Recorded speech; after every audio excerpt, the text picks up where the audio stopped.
Hello and welcome to Ben Academy. In this tutorial, we're going to learn about strings in Python, one of the most important and commonly used data types. A string is simply a sequence of characters to represent a text. In Python, strings can be written using either single quotes or double quotes.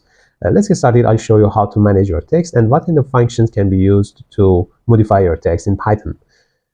The most important function to represent the text on the screen is print, and you may know it, and we have used it in previous lessons. So if I use print and if I write something in double quote like this, hello, you can see that hello is written here. You can also use single quote, and you can see that it works. Now let's look at a more complete example. We can define a string value like this: a equals single or double quote. Double quote is more common, and you can use double quote. Hello world has a string, and now you can print this variable, and this variable can be used as an argument for the print function. By running this cell, you can see that the output is visible here. Python allows us to access individual characters in a string by indexing. I can write print a again, but this time I want to only print some characters of the string. So if I write 1 in a bracket, you can see that if I run it, only one character is printed, and it's the second character of the string. Actually, the first character in this string is indexed as 0, so H is indexed as 0, E is indexed as 1, and so on.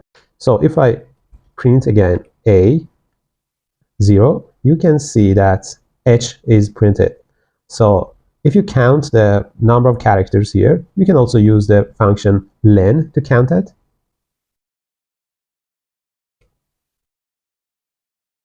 You can see that the output is 12. So 12 characters are available in hello world string. And first one is H, that is indexed as 0. So the last one is indexed as 11. So if I write this time A, but the character is indexed 11, I can see that the exclamation mark is written, that is the end character of the string.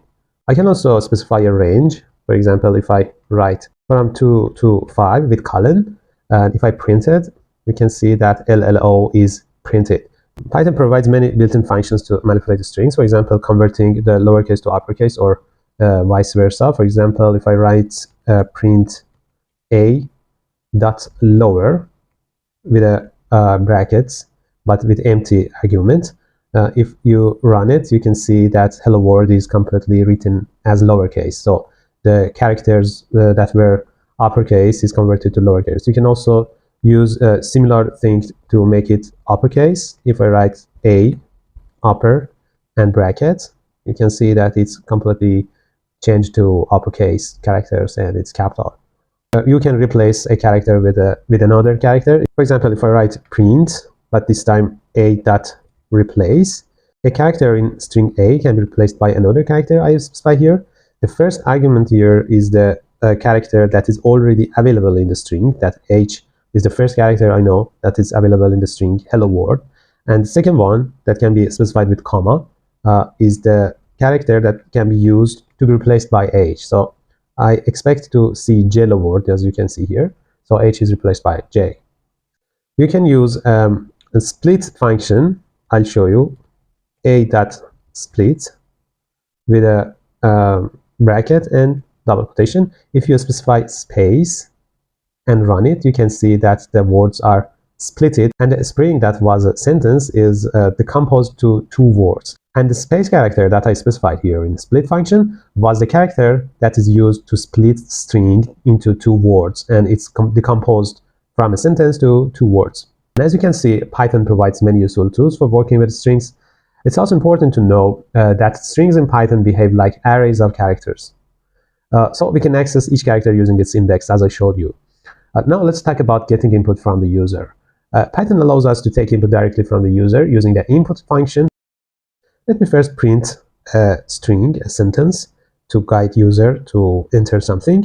For example, if I need a name, I can say enter your name like this with colon, and then I can use the input function.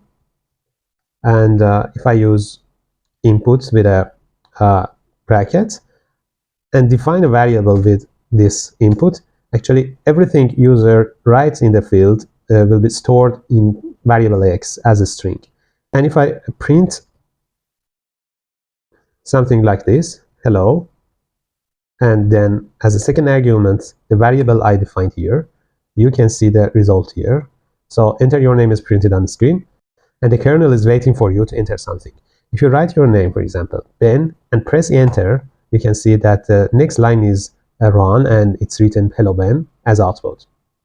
Thanks for watching this video. I hope this trick was useful for you. Don't forget to like and subscribe and share this video for your friends. If you check our channel, you can find other lessons from this tutorial and also some other videos about other programs in Microsoft Windows. See you.